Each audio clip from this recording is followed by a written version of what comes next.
drôle de chronique La drôle de chronique de Rire et Chanson. Avec David Azencott ce matin. Bonjour mon cher David. Hey, bonjour. Et David, tu voulais revenir, je crois, sur la finale de la Champions League. Bah évidemment, mais oui. quelle foirade, Bruno. Et tout ça devant 400 millions de spectateurs. Pire que quand on a envoyé des Bretons à l'Eurovision. Non, mais vous imaginez le séjour qu'ont passé ces pauvres supporters anglais de Liverpool. Les gars, ils arrivent, le RER est en grève. Ils repartent, le RER est en panne.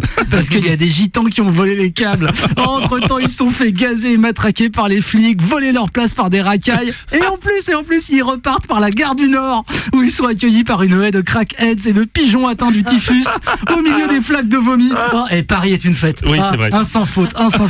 Bon, sur le ministre de l'Intérieur, le chaos, c'est surtout à cause des jeunes de Saint-Denis. Ouais, mais je te rassure, les racailles ont été bien punis.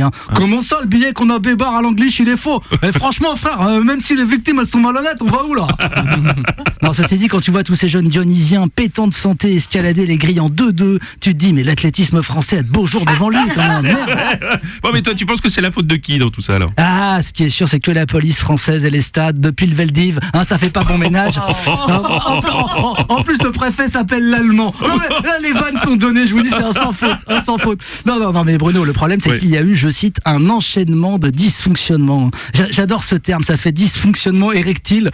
Sauf que là, c'est tout le gouvernement qui a le petit drapeau en berne.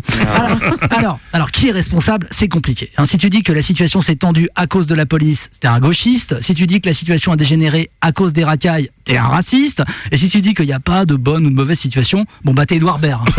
C'est ça. Bon, mais les conséquences internationales sont graves. Bah oui, parce que le souci, c'est que quand tu crèves les yeux à un gilet jaune ou que tu tabasses des infirmières, ça reste des Français. J'ai envie de dire, c'est le jeu.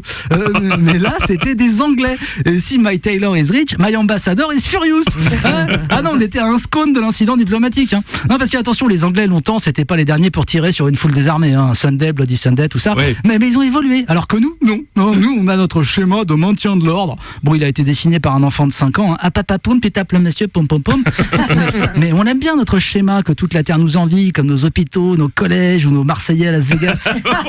Bon, ça sent mauvais quand même pour les Jeux Olympiques de 2024. Oui, non, moi je pense que les JO, il faut oublier. Faut qu'on se cantonne à des événements qu'on peut gérer. La fête des voisins, le concours du cri du cochon, un tournoi de loup-garou. Encore que les flics gazeraient probablement les villageois et la petite fille. C'est préventif et on nous a demandé de pas provoquer les loups-garous. Non, mais c'est vrai que la France a peu de temps pour organiser la finale quand même. On a eu peu de temps. Enfin, c'est toujours la faute des autres. Là, au gouvernement, ils sont tous en train de se rejeter les responsabilités. Ouais. Genre, c'est toi le responsable, Didier? Bah non. C'est toi, Gérald? Bah non. C'est Vladimir Poutine alors. Non, pour avoir le fin mot de l'histoire, je vois qu'une seule solution. Et une commission spéciale du Sénat? Bah non, Bruno, un rapport de McKinsey. Ah bah oui, bien sûr. C'était la drôle de chronique de David Azencott.